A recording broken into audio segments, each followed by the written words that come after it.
morning and welcome to Love Every Moment, coming to you today from Strasbourg, Pennsylvania. Today's verse is Titus 1:11, who must be silenced because they are upsetting whole families, teaching things they should not teach for the sake of sordid gain.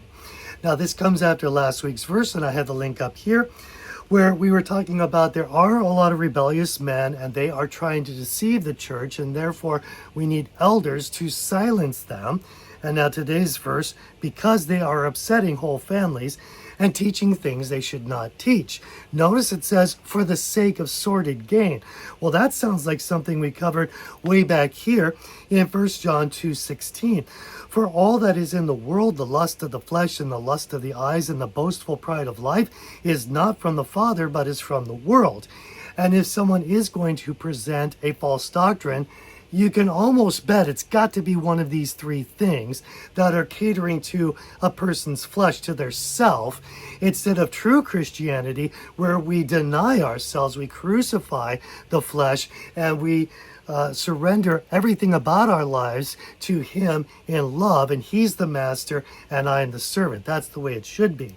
Now, let's look at, let's see here, Hebrews 12:6. It says, for those whom the Lord loves, He disciplines, and He scourges every son whom He receives. Wow, scourging. That sounds kind of harsh. Now, if we are open to the Lord's leading, He can discipline us with nothing more than a still small voice. But if we start to get a little, bullheaded, then He might have to use some heavier duty techniques. And they could be pretty harsh. And a good elder is going to want to try to get us back into the fold so that we don't have to experience the harshness of that discipline. Let's check out what that can be.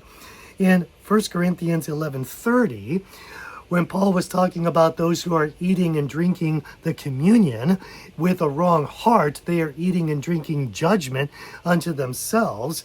And in verse 30, he says, for this reason, many among you are weak and sick, and a number sleep. Wow, all of those are pretty harsh. Weak could be physical weakness. I actually think it's more societal or positional weakness, whereas maybe you are brought down a notch from whatever your position was in society, or lost your job or something like that. Sick is physical sickness, and sleep is actually death. It's a euphemism for death. So yes, God could even use that. Think of Ananias and Sapphira. But let's keep reading. But if we judged ourselves rightly, we would not be judged by God in this harsh manner. Continuing. But when we are judged, we are disciplined by the Lord so that we will not be condemned along with the world. We might experience some real harsh stuff, but at least our soul will still be saved. Let's look at a similar thing in 1 Corinthians 5:5. There was an awful thing of somebody basically having a sexual relationship with his stepmother. And Paul said, I have decided to deliver such a one to Satan for the destruction of his flesh, so that his spirit may be saved in the day of the Lord Jesus. Yes, maybe even using Satan himself and the destruction of his flesh, at least his soul will still be saved. That's, again, very harsh. One more. In verse 9 of the same chapter, Paul writes, I wrote to you in my letter not to associate with immoral people. I did not at all mean with the immoral people of this world, or with the covetous and swindlers, or with idolaters, for then you would have to go out of the world. But actually, I wrote to you not to associate with any so-called brother if he is an immoral person, or covetous, or an idolater, or a reviler, or a drunkard, or a swindler, not even to eat with such a one. So, one last technique might be some sort of shunning or excommunication of a brother who is just not responding. And again, all of these are harsh.